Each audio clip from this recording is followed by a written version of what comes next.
Hello there. So I watched this video by WolfheartFPS, and one of the things I found an issue with it was a couple of things. And mostly it is just in misinterpreting what Baldur's Gate 3 introduction into the gaming industry means and whatnot.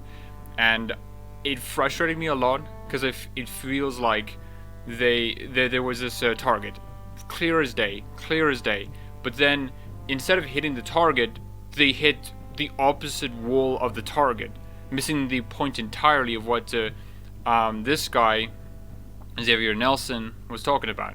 Now, I'm going to go through that as well because he made a response, and I think it's worthwhile to go through.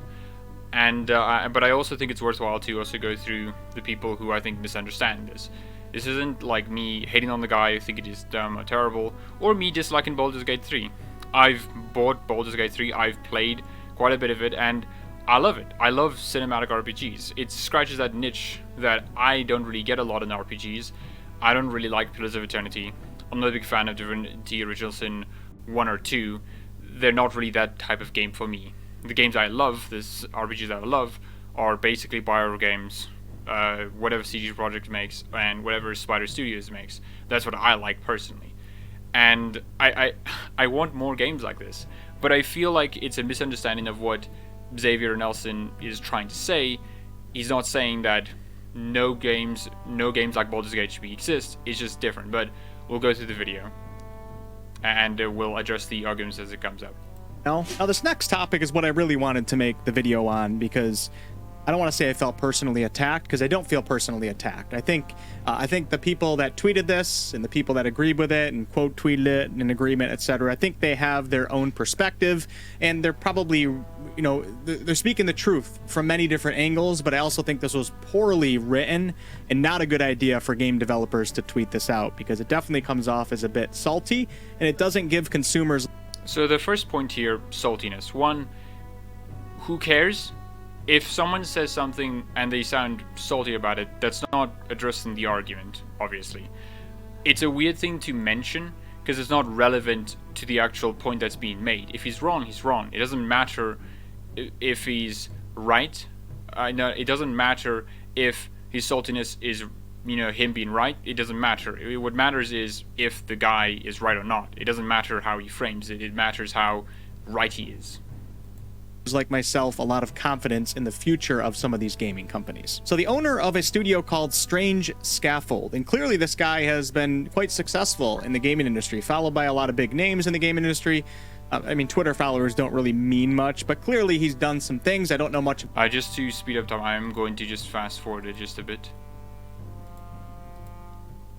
About his games or anything like that, but successful guy, and I would also probably say an intelligent guy as well. But he tweeted out the other day, and the only reason why I'm even showing his name is because he does seem like a prominent figure in the gaming industry, and he put this out publicly, so I think we have the right to discuss it publicly. But with that said, do not show any hate towards this guy. If you want to talk about things that he said or what any of the other game developers said, because as you guys noticed here, there's a lot of quote tweets, you do it respectfully and you have a discussion on it, okay? If I see anything along the lines of, insults or anything like that, I will be deleting those comments right away, and I'll even consider banning you from this community, okay? But he tweeted out, like a lot of people, I'm deeply excited about what the lovely folks at Larian accomplished with Baldur's Gate 3.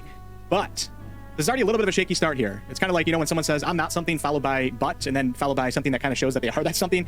A little bit of a shaky start for this tweet.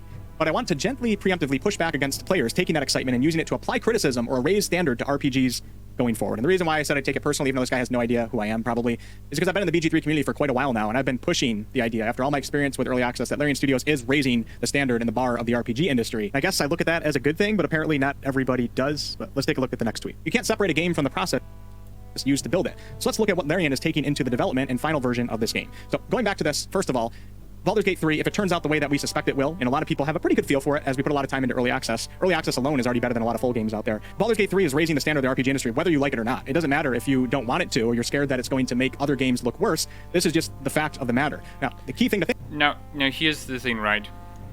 Raising the standard is a different thing than saying making other games worse. And one, this guy Xavier is not trying to say that, like, oh, raising the standard means we look bad. That's not what he's saying, right? It's, again, one of those things that, with Baldur's Gate 3, it's a pretty good game. I like it a lot. I have some issues with it, but those aren't issues people care about to talk about. And it's great. It's wonderful. I love it.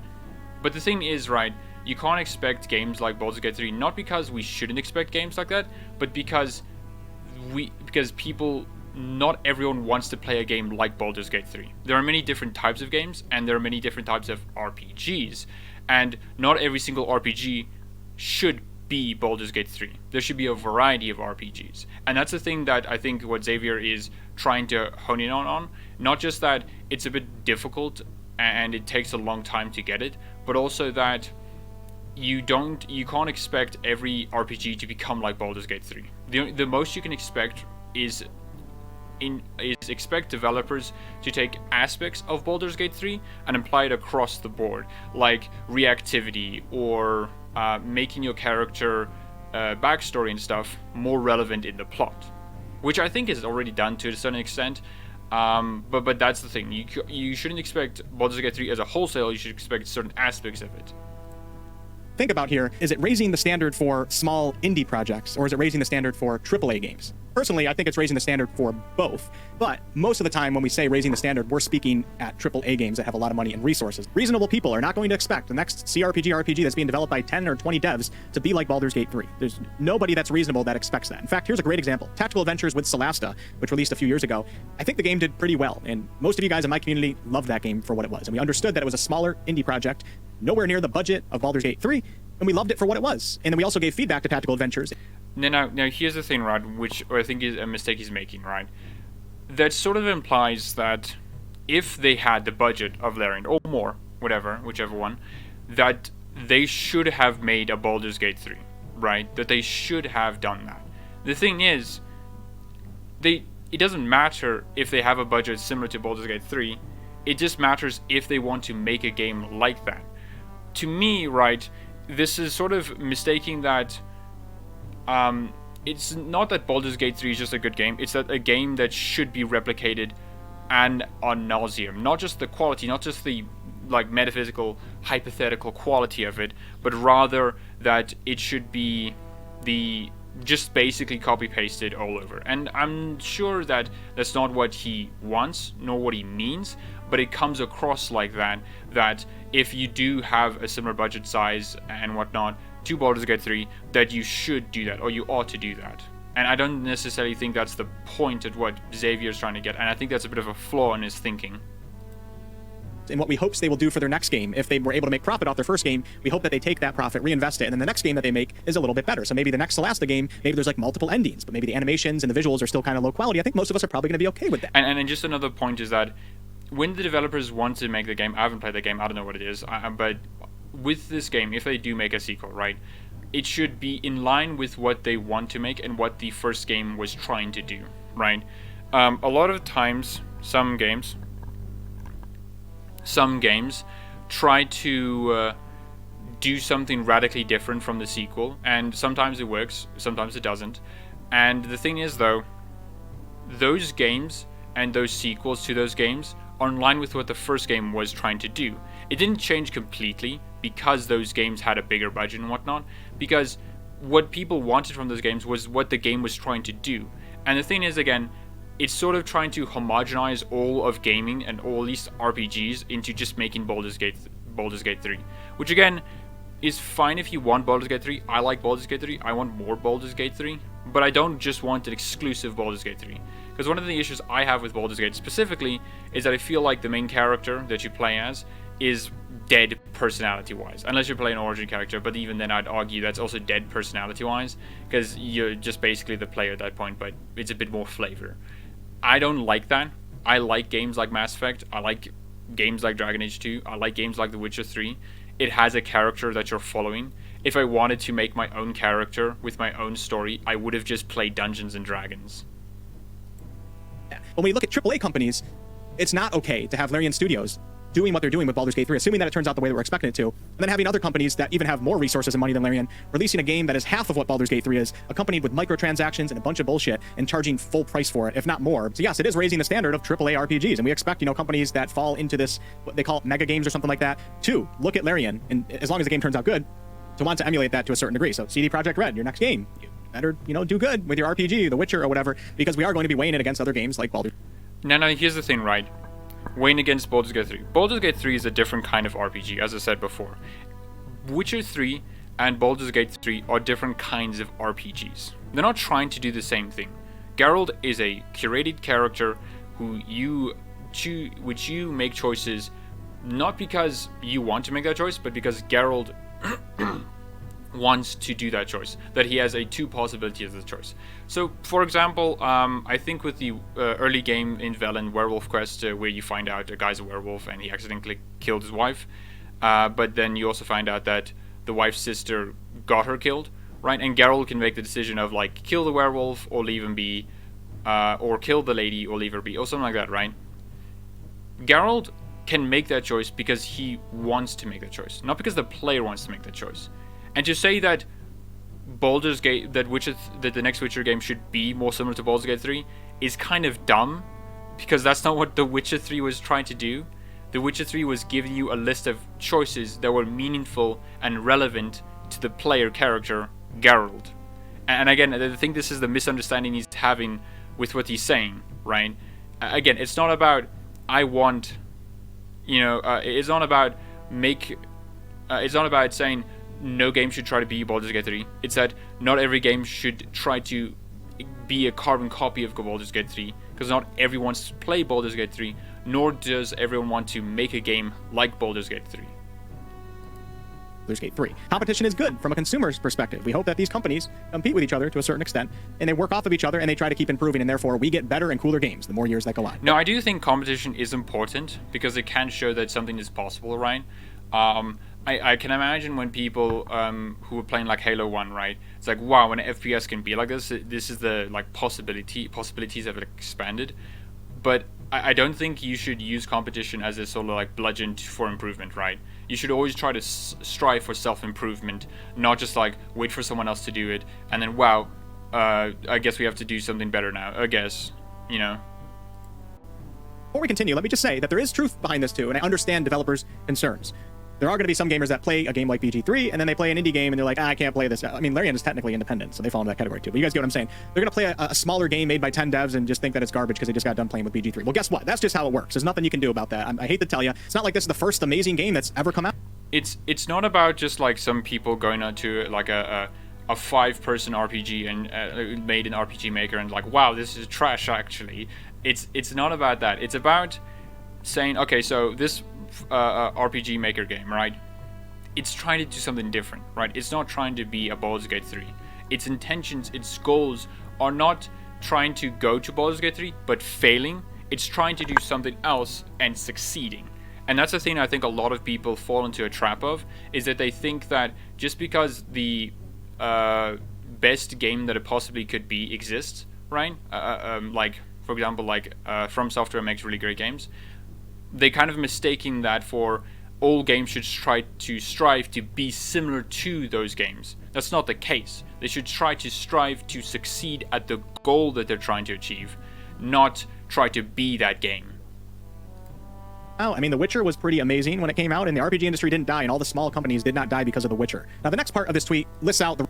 Again, mistaken for like, okay, so the best a game could be, the best it could be, that should now just be what all games should be. That's not really what they're saying, nor what it should be. Reasons why BG3 and Larian were able to create such a massive project. Development cycle stretching back to 2017, 2 massive games and their definitive editions, worth of tech and institutional knowledge to draw from, so we're talking about the Divinity series. Super successful early access period lasting 3 years, providing crucial community feedback, bug hunting, and cash flow. Over 400 developers in 7 different offices around the world, not including outsourcing partners. Now, it's important to note, Larian didn't start with 400 at the start of this project. Throughout the course of early access and the game's development, Larian kept expanding. So I remember when they had like 50 people, and then they announced that they had 150, and now they're at 400, you know, however many years later in the game's development. So this didn't just happen. They didn't just start with 400. A licensed brand in the world and one of the largest entertainment IPs in the world, D&D, at the apex of its popularity with the rise of the actual play movement in a movie. I don't really like this point right here, even though it's true. I don't think it was a good idea as another developer to point this out, because it more so comes across as you being a little bit salty and saying that Larian got lucky, even though I don't think this guy means it that way.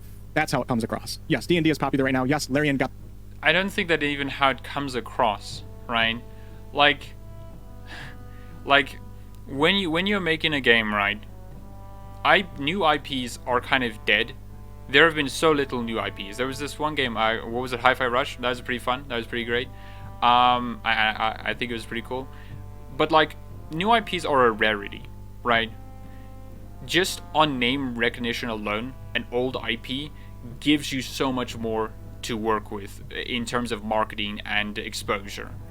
So it is a relevant point. It's not the guy being salty. It doesn't come across as him being salty. It's him pointing out. Now, I will say that I don't really think any of this is relevant to what he's trying to say, or what the point is trying to say, that you shouldn't expect that Baldur's Gate 3 should be replicated that easily. It is somewhat relevant, but not entirely relevant. My point is that Baldur's Gate 3 isn't something that can be done, because one of the things that I think Larian has taken to heart, that I think more game developers should do, is that when you make a game, right, what was the thing that made it? The engine? Then use the engine that made the game. The only reason you should change engines is if you want to do something that your current engine is not able to do, right? But again, you should stick to the same engine, stick to the same tools, okay? Imagine, this analogy is like this, right? A lot of game developers do this for some reason. And this is, imagine this. You made a small birdhouse, right? Small birdhouse, right? You cut the trees, you made the tools, you did everything, right? You were living a real primitive lifestyle, right? Now imagine this one. You finish the birdhouse, right? Now imagine you throw every single tool away. You move to a different location, and you're now trying to make a different birdhouse. That's kind of fucking dumb. You shouldn't throw away everything you did to build the birdhouse to make a different birdhouse. That's dumb, okay? You should have kept everything that you had to make the next birdhouse. It would have been easier, it would have been better, and you're already familiar with those tools. You know how it works, but game developers don't do this. Larian has learned that.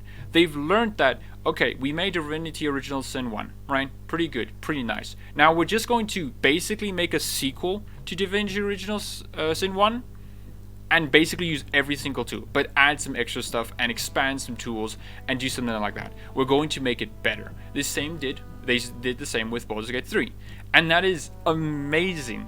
That is frankly so amazing that I can't describe how good it is for game developers to keep doing this. And which is literally what Baldur's Gate 2 did. Baldur's Gate 1 and Baldur's Gate 2 are basically identical in many respects. There's obviously some changes, but in every other way, Baldur's Gate 1 and 2 are so similar to each other in their code, in their design, in everything, that it made making Baldur's Gate 2 better, because now they could mess around a bit more. They could add some stuff, they could remove some stuff, they could expand things, and it was not only faster, but it was also less taxing on the developers themselves. And I think the lesson here isn't that, well, it's exceptional that Baldur's Gate 3 got made. It's more that it's only exceptional if developers keep throwing away their tools. Now, I don't think developers themselves like to throw away their tools.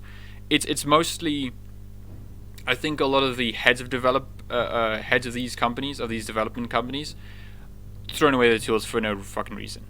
I am baffled that CD Projekt Red got rid of their Red engine, or whatever they call it, to use Unreal. Like, motherfucker. The issue wasn't your fucking engine. The issue was you kept misfucking using it. You can't say to me that, oh yeah, I'm going to make this video game, and then after it's done, I'm going to throw away it, right? That's dumb. Because the issue wasn't the engine, it was how you were using it. You weren't respecting it. And this happened with BioWare, with Mass Effect Andromeda and Anthem. They just didn't want to fucking bother using each other's tools. Dragon Age Inquisition wanted to have some of the code and tools and engine stuff that Mass Effect Andromeda and Anthem were building. No, they said no. And Dragon Age, and they just didn't use Dragon Age's one. They just refused to use it. And that's what fundamentally caused a lot of those issues. And Larian is really great for that, and I think that's one of the bigger lessons that people should be not only telling game developers, but the developers themselves should take. Keep reusing your tools and assets. My gosh, dude, it's not going to be that hard. It's going to be better for you. Another example, as I'm rambling on, is Warcraft 3. Warcraft 3 has an amazing tool set, amazing editor, to the point where Frozen Throne was only made using that editor. And that is wild, dude. got the license for it. Larian also has been working for that license for a very long time, and they got denied the license to make BG3 a long time ago in the past. You know what would have made this list a little bit better, though, is if he then listed out all of the troubles that Larian went through. There was also a pandemic, some wars. Their studio was in one of those countries. They went through a lot of trouble in their history. It certainly hasn't always been sunshine and rainbows for Larian, and they were even on the brink of bankruptcy when making Divinity Original Sin, and that was the start of the series of games, there's 2 of them right now, that really catapulted Larian into the success that they're experiencing right now and their ability to make BG3. So it would have been nice if some of that was mentioned in the tweet. This is a small, incomplete list. Larian is coming into this game swinging with a gigantic weight of expectation to deal with, true, but they're also doing it with an immense amount of wind, direct experience and resources, specialty tooling, etc. at their backs. Yes, we know that Larian's doing this with an immense amount of wind, but where do you think they got that wind from? It's from their history, their company's history, everything they've done, their successes, failures, etc. I'm actually a big believer in luck Again, I don't equaling think it's hard work meeting opportunity. I think the official quote, though, is when preparation meets opportunity. I really, really do believe in that 99.9% of the time. There's a couple other game developers that commented on here that definitely gave off the vibe that Larian is just a lucky company, and they always try to say, well, they worked hard and we like them, but basically they're lucky to get to where they're at. And is there some luck? Yes, but preparation... If that's what you're taking from this guy, he's not saying it's luck. He's not saying that they just stumbled on a gold pot, okay? It's that what made Baldur's Gate 3 isn't common in the industry. It should be more common in the industry. It definitely should, but it's not the case. Again, I just don't get where this guy's coming from, thinking he's like secretly like mulling about it. Like, I'm mad that Baldur's Gate 3 is so good. Meets opportunity, and then people that feel envious or jealous of another person or company oftentimes will just call it luck. I can think of this in a YouTuber's perspective as well. I look at bigger YouTubers, I could easily go, well, they made YouTube videos back when there was less competition, or a company just happened to randomly see their video, or they had a viral video, etc. It's easy to feel that way. But truthfully, behind most success stories, there's a ton of failure that you just don't see, you don't really hear about, and a ton of persistence. In an era of mega games, Baldur's Gate 3 is one of the largest attempted built by a specialized group of people using mature tech specially built to make this specific game, reinforced by invaluable mass player feedback and market validation ahead of its launch. Once again, I don't think he really means it this way, but it's kind of coming across as, everything just happened to work out right for Larian, and that's why they're successful. Okay. Not really a good look, in my opinion. This is not a new base. Okay. So the issue with what he said there is, one, he kind of ignored a lot of it. So it says here, in an era of mega games, Baldur's Gate 3 is one of the largest attempts built by a specialized group of people using mature tech specifically built to make this specific game, reinforced by invaluable mass player feedback and market validation ahead of its launch. So one, the market validation ahead of its launch is not the main fucking point of this post, this specific tweet. It's that Baldur's Gate 3 was built with a very specific tool set, and it's very hard to replicate that, but also additionally, it's not something that everyone wants to do, nor wants to play, right? The what made Baldur's Gate 3 is not what every game should be or needs to be, and that's, I think, is what should be taken away from this tweet specifically. Feedback and market validation ahead of its launch. Once again, I don't think he really means it this way, but it's kind of coming across as, everything just happened to work out right for Larian, and that's why they're successful. Not really a good look, in my opinion. Again, I have no idea how he got that, how he looked at the tweet, and that's what he took from it. There are some issues with that. Again, I don't think it's directly going against what I think the big point is that, like, not every game needs to be Baldur's Gate 3. Line for RPGs, this is an anomaly. It's definitely partially a new baseline for AAA RPGs. We expect other companies to try to do as good as Larian, or at least show that Yeah, but like, only if they're trying to make a game similar to Baldur's Gate 3, right? If they're trying to replicate a game like D&D, like a tabletop game, and they're trying to do that, then yeah, it should be expected to be like similar to Baldur's Gate 3 or surpass Baldur's Gate 3. But not every single game needs to be Baldur's Gate 3. We can have some variety.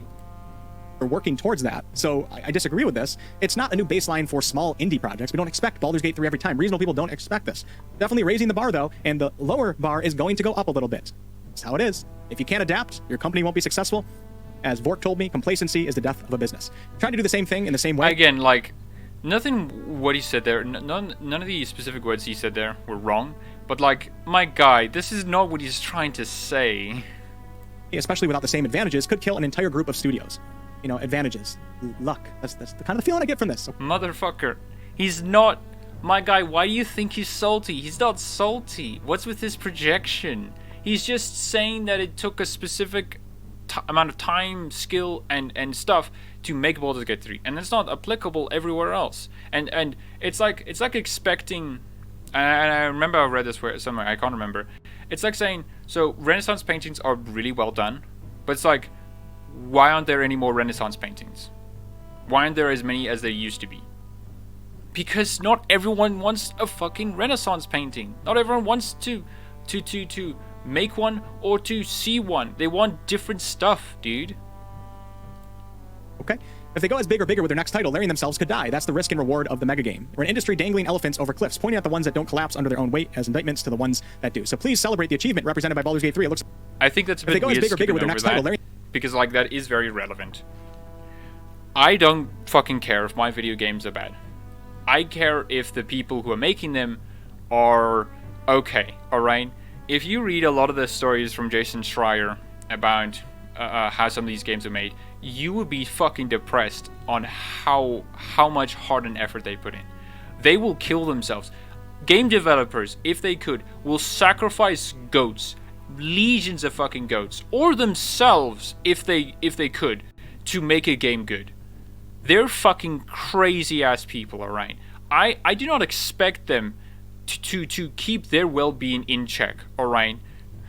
Please, don't expect these motherfuckers to die. And if you say like, well, what are you expecting me? To expect terrible shit games? No! Fuck no! Holy shit! Stop misinterpreting what I'm saying. Just, like, which do you value more? People having a good life? Or people dying to make a good video game? And if you say, well, why can't we have both? Well, you're missing the fucking point. There's no third option in this hypothetical. It's just two. And if you choose the bad one, then I'm sorry, dude. That's kind of on you. Now, there are ways that game developers can make good games, but also not sacrifice people. And that is through a whole thing. I recommend the YouTube channel, Mark Dara Talks and Games, and specifically Completioncy, Urgency, and Triage. Those are ways that a game developer can make a game without basically killing everyone. It's basically saying that you need to finish games earlier, and then you have a good amount of time to make them better. Dragon Age Origins was finished, I think, a year or a month earlier. Not a month earlier, but a year or like 6 months earlier, like really soon, right? Before they launched. And they used that time to fix bugs and to make the console version and to just make the DLCs. You can tell with DLC releases and release schedules, the Dragon Age Origins ones were a lot closer than most DLCs at the time, and that's because they had a lot of time to work on it. And I think that's very relevant to talk about this. There is a way, but like again, in this current time that we live in, there's only two options: all developers die, or and my video game is better, or I have a slightly worse experience. That's one of the two options. Okay, there is a third option, but that third option has to be pushed for by not only developers but also by gamers. Themselves could die. That's the risk and reward of the mega game. We're an industry dangling elephants over cliffs, pointing at the one... And also this is very true as well. Game developers, when they see one thing succeed, they will fucking go ballistic, okay? They also like, see, the human sacrifices were worth it, okay? We must sacrifice more people. Do it. And that's the issue. You shouldn't do that.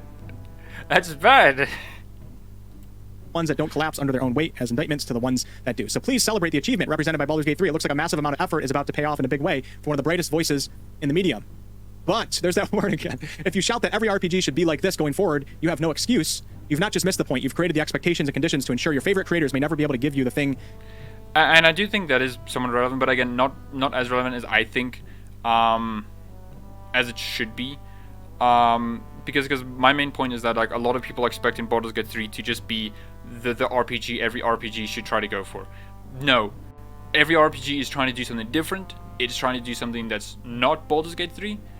If a game wants to be something similar to Baldur's Gate 3, then yeah, they would have to look at it because it's the best example of one I can think of. But it's not something that should be expected for every single RPG to do. I don't think The Witcher 3 or Witcher 4, whatever it'll be called, should be similar to Baldur's Gate 3 in the way that it's trying to do its RPG mechanics. Okay, it's a different game.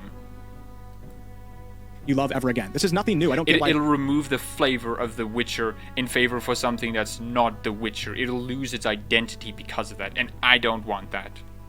this was ever tweeted in the first place. New RPGs come, they raise the bar, they make us all want more, and then smaller companies strive to be bigger, while bigger companies are held to higher expectations. So overall, I just don't like this tweet because of the way that it was worded. I think there's truths behind it, and I understand that he's coming from a different perspective than I am, and I am just not all-knowing. I don't know everything about game development, etc. But the tweet's still up, and it seems like a lot of people have similar feelings to me, that it more so sounds kind of like excuses and a little bit of jealousy. We keep saying, oh, we love Larian, but everything just happened to work out for them, so we're never going to be able to create a game like that. Doesn't really... I don't know why this guy's projecting his feelings of like, well, I'm mad that some people are bigger than me, okay? Like, my guy, he's not doing that. Where in this entire tweet does it sound like? He's simply saying that Larian and what they're doing is not something that can be easily replicated. Now, I think there is ways for it to be easily replicated. And again, I don't agree with everything here. Because I think the bigger point is that, like, you shouldn't expect every RPG to be like Baldur's Gate 3. There is a way for Baldur's Gate 3, the quality and the not the method, I guess, but specifically the to ensure that games get better and better and better, is that you need to have a tool set that is carried over from game to game, you know. Inspire confidence in your future projects is what I'm saying. Even if it's realistic to not expect to be Larian, you should be congratulating them and striving to be like that. There's a lot of YouTubers in the industry that I know I'll never be as big as them, but I strive to do what they did. And if I make it even halfway, I'm happy. And I also know that people will understand that I can't necessarily be Mr. Beast. I don't have those resources, but I'm going to strive to keep increasing the quality of my content, etc. Again, this is a weird thing, dude. Like, obviously, he's not saying he wants to be Mr. Beast, as in, like, he wants to make the content that Mr. Beast is doing. But, like, my guy, what fucking quality are you gonna need? I mean, this is fine. This is acceptable. Like, there isn't more you could do. It would be too much. There's a...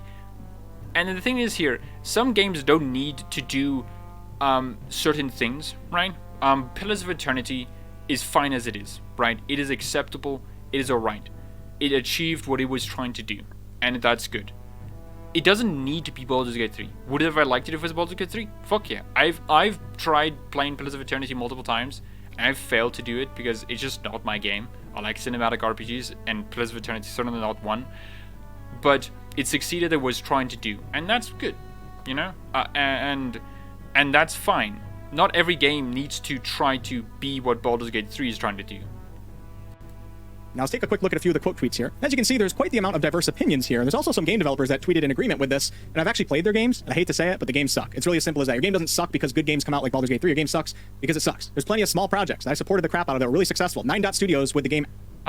My guy, this is again misinterpreting what this is supposed to be. Not every game needs to be Baldur's Gate 3. It just needs to be good at what it's trying to do. And if it's what it's trying to do is what Baldur's Gate's trying to do, then sure, there's a comparison there. But that's not the case.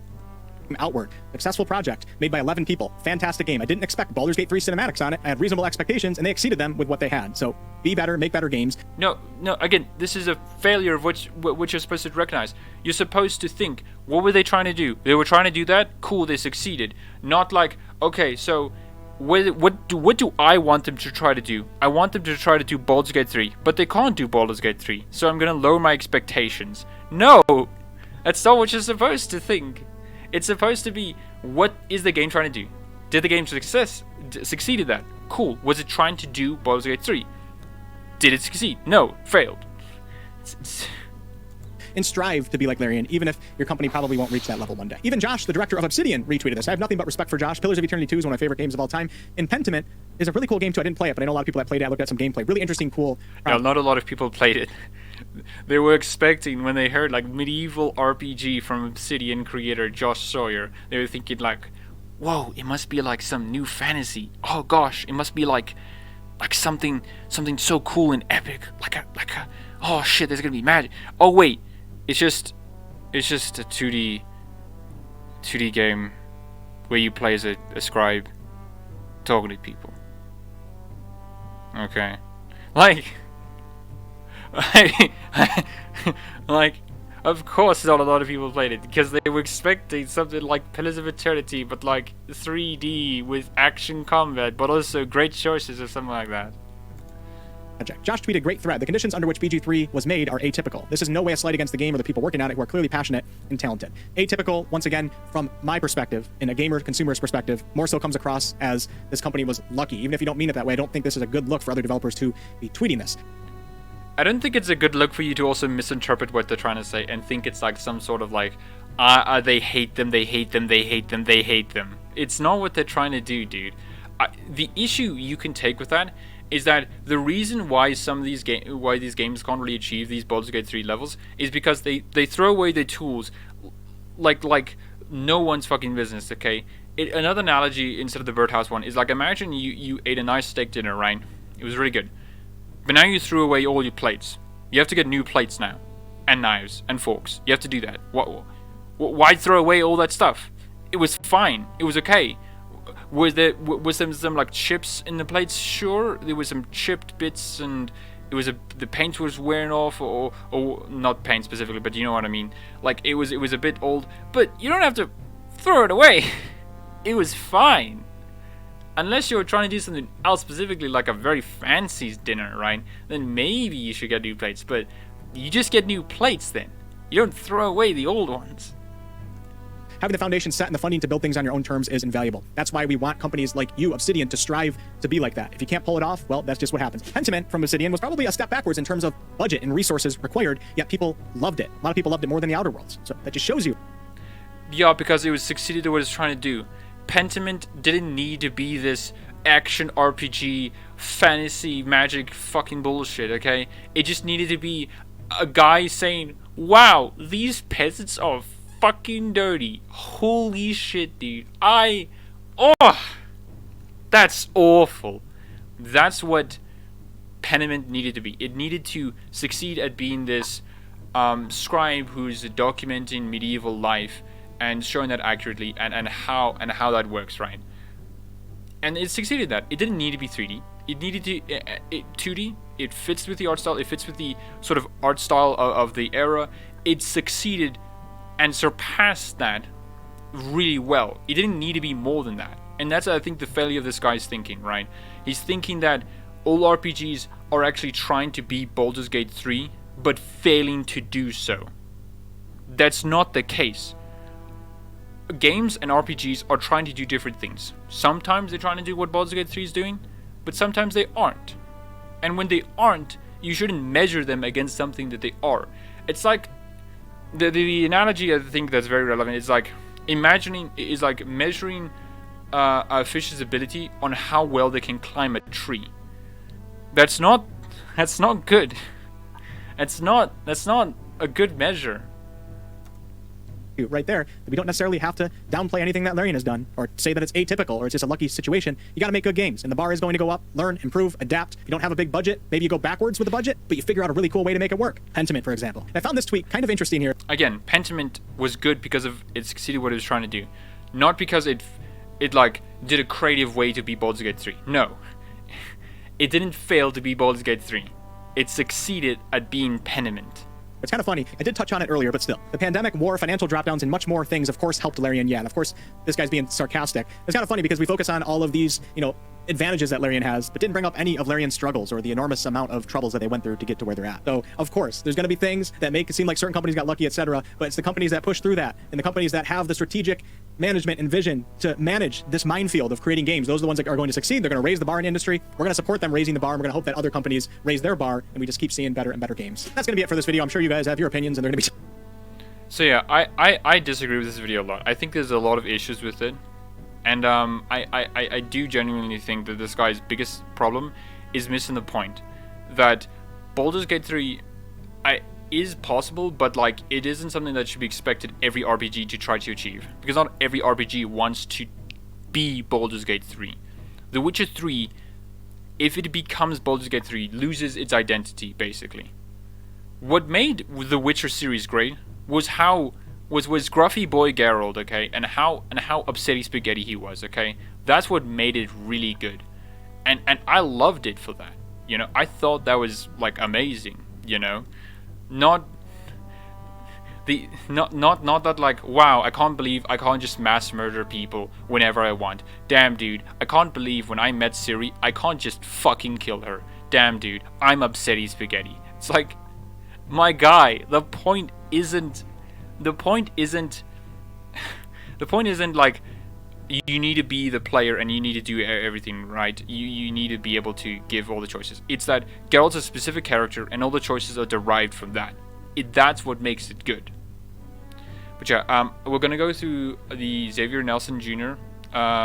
Tweet videos because he does address some of the stuff and whatnot. I still disagree with some of the stuff, but I think it's fairly important. I'm also gonna ×2 it because this has been going on for longer than I want. So yeah. We could go on Twitter about how Baldur's Gate 3, as cool as it looks, as much as we should celebrate what Larian has achieved, is not a baseline or standard for what games can be moving forward. It's an anomaly, much like the other mega games being made in this era of development. And that caused a whole kerfuffle. So I'm going to address some of the comments and concerns with that discussion by video. The first major category of concern I see around this is people saying, are you saying we should expect our games to not be good, meaningful, well-made, stable games at launch? And I'm not saying that at all. What I am saying is that the terrifying thing about investing into video games is that money, time, and specialized development staff do not guarantee quality. They don't. It can give a talented dev team space to fail and then succeed. It can give you space to put more game inside of your game, but it does not guarantee quality or that the game will come out at all. Whether the game comes out, whether the game will be good, whether the game reaches enough people, all three of those things, regardless of your time or budget level, are up in the air. And that means that the one thing... Now that is very true. I don't agree entirely, but it is true to some degree that you can have all of that, but you can just still fail, right? You can still fall on your face, even if you have all these like tools and whatnot to make the thing. You can still fail, right? I do think that it's because the thing is like if you watch that Mark Darrow guy that I mentioned, the thing that he said with in comparison to the engines, right, is that some engines are better than others. But the thing is, right, if you disrespect an engine, right, depending on the engine, it'll be fine, right? But if you respect an engine, even an engine that's very like forgiving, you can go very far with that. So that it is true that if you don't give respect to the things that you're trying to do and do it properly, it can blow up in your face. And sometimes it doesn't. But if you do give respect and to take care to do it, then it will reward you even greater. Thing that money, time, and development staff do guarantee is risk. Games are business and art. They're creativity and science. If we could do it perfectly 100% of the time, we would. But there's no blueprint or template. So when $20 million gets lost on a game, that's obviously a big amount of money. But when $200 million gets lost on a game, it can take an entire wave of studios with it. 7 studios, not including outsourcing partners, worked on Baldur's Gate 3 alone. If that goes down... Yeah, and that is very true. Which is like one of the things I think a lot of people who play these games kind of forget. People make these games. And it's like okay, so we are like dangling people's lives over here, right? We're gonna like throw them around and shake them about, and if it succeeds, well, I mean, they're no longer dangling, okay? They're on a solid foundation now. But if they're not, I mean, I guess they fall to their death. Win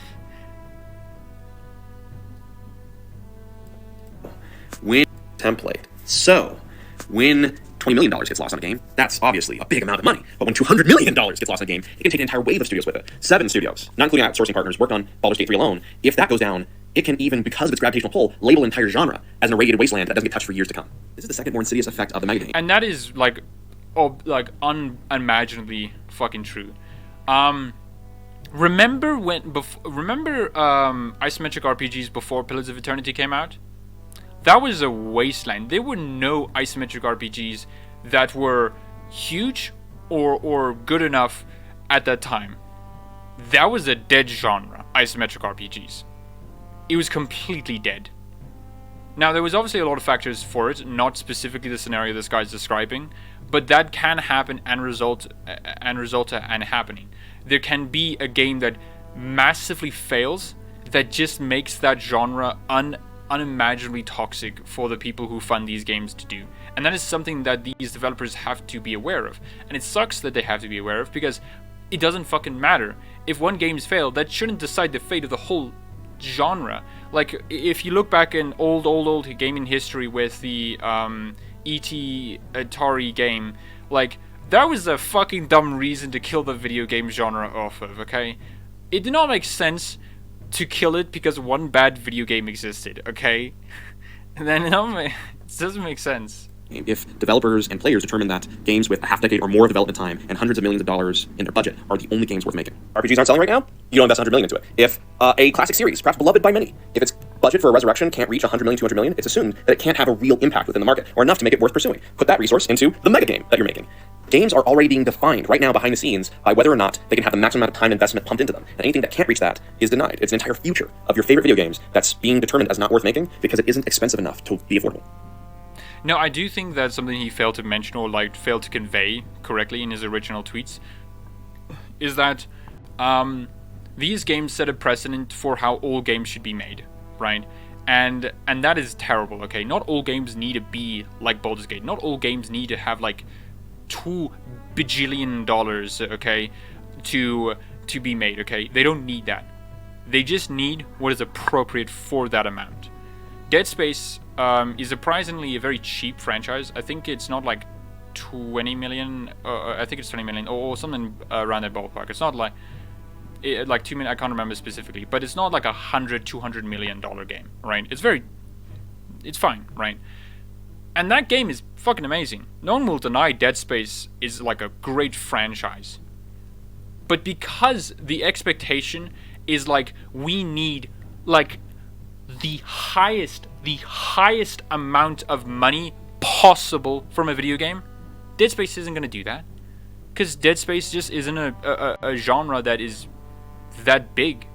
The genre it occupies isn't that big in the space. And that's fine. Who cares if Dead Space isn't the biggest selling video game ever? I don't care. All I care about is that it's a good game.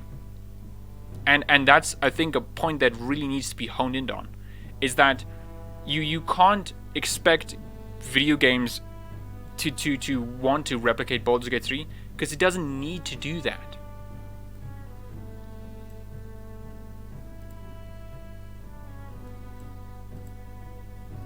Director, because in 2013, 10 years ago. Okay, I'm super worried about gaming becoming like movies at the moment, where everyone is putting, yeah, and this is so fucking true, dude. Like, holy shit, dude. Like, my guy, these people who are like, wow, you just don't want good video games to exist? You're literally Hitler, dude. Like, no. It's different, okay? You're misinterpreting it. Why are you hitting the opposite wall of the target? Activision Blizzard put out roughly 30 video games, and if you even just look at their big titles that year, there was 10 or 15 big swings, big AAA games from Activision. Now, 2023, Activision has put out Diablo 4, which has been in development for 6 or 7 years, and by all reports, they're going to put out Call of Duty. So, if you wanted to be a director on a big AAA game, your chances went from 15 to 2.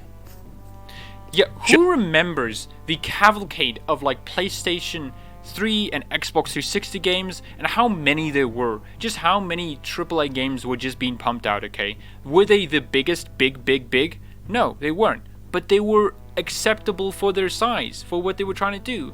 Like, what was the video game? It was like Darkness series, I can't remember the specific name for it. It was also the Alan Walk and like Max Payne. Like, those are, like, at the time were AAA games, right? Now it would be like maybe AA space or something like that. But like, where are those games? Where do they exist? They can't exist because people who are funding these games can't allow them to exist. They can't imagine how these games are gonna be multi-billion-dollar hits, and they aren't. But that's fine. Good news for you and your son. So I have 3 pieces of good news for you and your son. Son is going to college next month for a programming, for a game programming uni. Now, First one is that programmers make bank, especially in industries that aren't video games. Games programmers and games people in general are often paid less than their counterparts in other industries. So whether it's finance or oh yeah, video game developer programmers are paid like nothing, dude. Okay, they're expected to live off like crusts of bread the CEO buys every now and again. Okay, they are expected to live on that, nothing else. All right. Tech or whatever the case may be, programmers everywhere. You should be fine. Don't worry. The second major thing that I would say is a source of hope is he can be a creative director if he aspires to be on projects of a different scale. At the AAA side of things, we are getting eggs put into 1 or 2 baskets. But at the AA side and on the indie side, he has a chance of still being able to make his creative dreams and vision come to life with a team. He could even lead his own team in his free time because of the new accessibility of games tools are available with things like Unity and Unreal Engine. He can make his own team, have a Larian of his own one day. That's oddly within reach right now, and that wasn't the case for a lot of prior ages of video games. The last major source of hope that I would offer is that all of the scary, unsustainable things I'm talking about can change.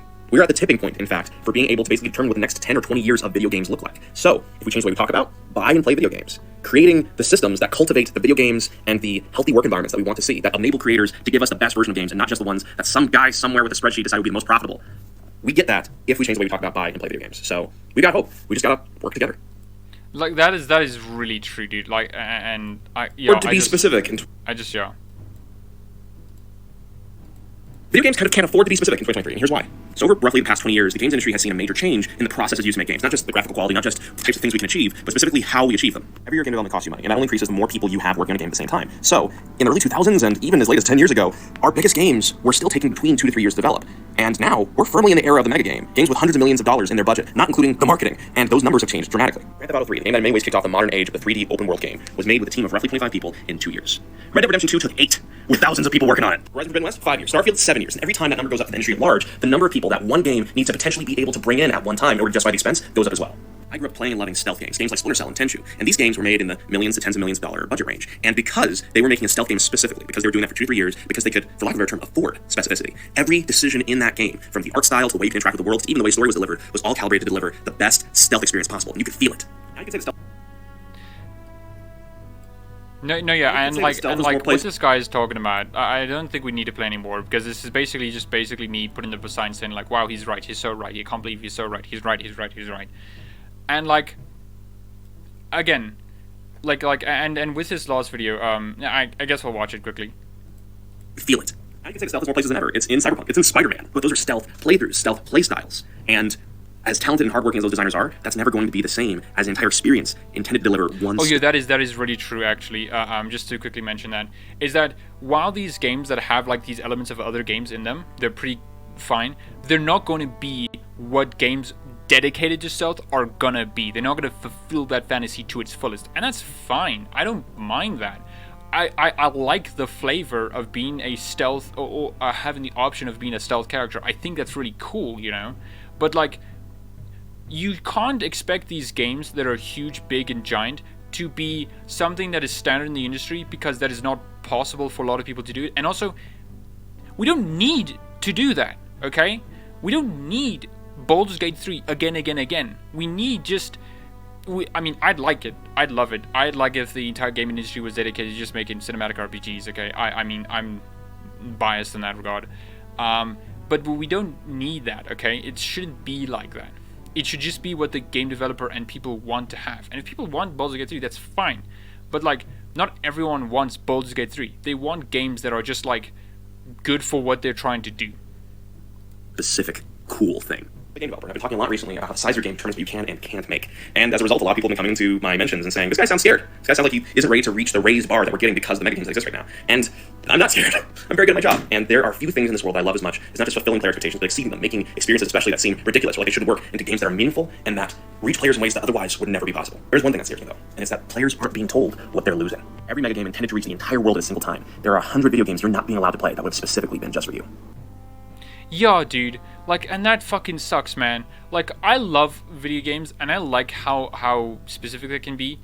But, like, my guy, these mega games, and specifically Baldur's Gate 3, and I think Baldur's Gate 3, not exactly, but to some extent, will not be able to fulfill every single gaming niche, you know?